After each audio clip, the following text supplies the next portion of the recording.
Our story begins with a young man named Touya. If you saw him in a crowded city street, you wouldn't even notice him. He possesses that faded, gray aura of someone who has completely surrendered to fate. Touya isn't just a failed student, he is a human being living in a daily war with his own reflection. In a world where talent is the only currency for survival, Touya finds himself utterly bankrupt. He used to sit in the back of the classroom, watching his classmates buzz with excitement about the flower petals falling from the sky like pink snow. Internet rumors called it a magical phenomenon, a sign of a new era. But to Touya, it was just another reminder of how hollow his life was. He would think to himself, why does the universe grant such beautiful signs to the world? While my own world drowns in shadows, his despair had reached a point where he craved nothingness, not because he hated life itself, but because he was tired of the look of pity and mockery in everyone's eyes, from his peers to his teachers. Suddenly, the thread of his dark thoughts was snapped by the violent opening of the classroom door. A girl named Hato walked in. She wasn't an ordinary student. She walked with a confidence that suggested she owned the very ground she stood on. She ignored the teacher's welcome and the wandering eyes of the boys, heading straight for Touya's desk.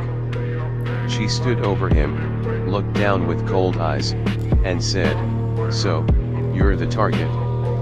After school, Touya wouldn't let her leave without answers. He tried to confront her, but she danced around him with the fluid, calculated movements of an ancient ninja. She spoke words that carved themselves into his brain, those sharp eyes, Touya, those dark circles. You don't sleep because you're burning from the inside. You don't hate the world, you hate your own weakness within it. At that moment, a mysterious figure appeared via a video call on Hato's phone, a woman named Newman. She watched Touya through the screen like a scientist observing a lab rat.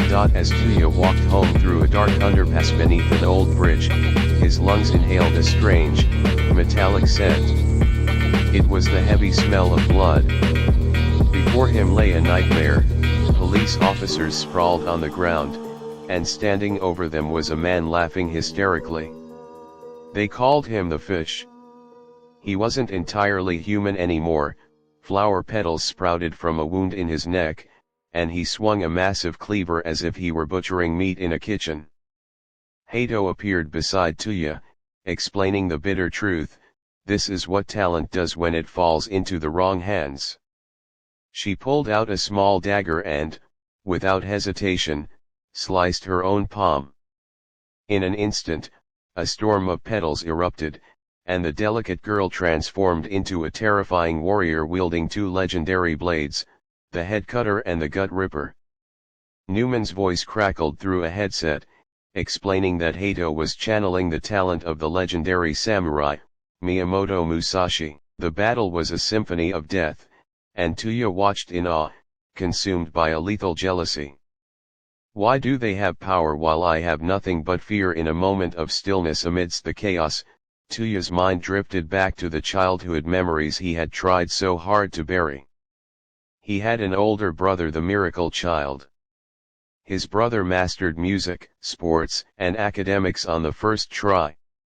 His parents looked at his brother with pride, but they looked at Touya as if he were a printing error in the family record.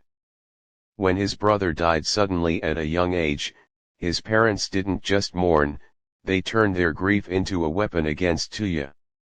They accused him of being the cause that his bad luck had killed the genius. They threw him out of the house on a freezing night. Since then, Touya has lived with one singular goal: to prove to the universe that a failure can become a god if he only has the right tool. Touya decided to take the gamble. He took the dagger from Hato and cut himself. Seconds felt like years. Would he die or would he be reborn? Suddenly, a searing heat surged through his right hand.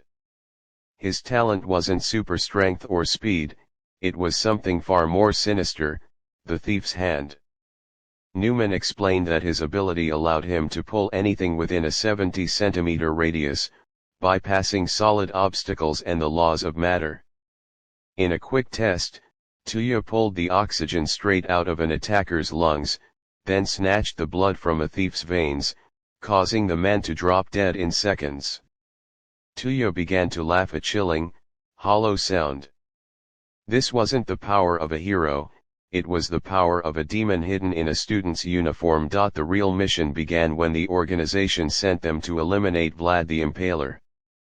Vlad was a true nightmare. He turned the battlefield into a forest of razor-sharp stakes that sprouted from the earth and walls. Hato was struggling. Musashi's blades weren't enough to reach Vlad's body, which was protected by walls of reinforced steel. That's when Touya stepped in. He didn't attack with force, he slipped through the shadows like a ghost. When he got within the 70 centimeters range, he didn't steal Vlad's weapon or his life. He reached his conceptual hand inside Vlad's chest and stole the essence of talent itself. In a heartbeat, Vlad lost his powers and fell to his knees, trembling with terror. After the battle ended and Hato withdrew to report, Touya secretly returned to Vlad under the bridge. Vlad looked up at him, pleading, "Please, give me back my power."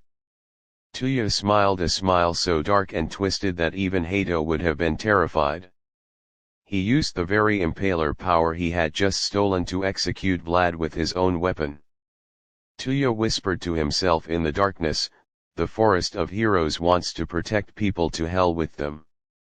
I will steal every talent in this world, I will gather all of human history in my right hand, until my parents and the entire world crawl at my feet."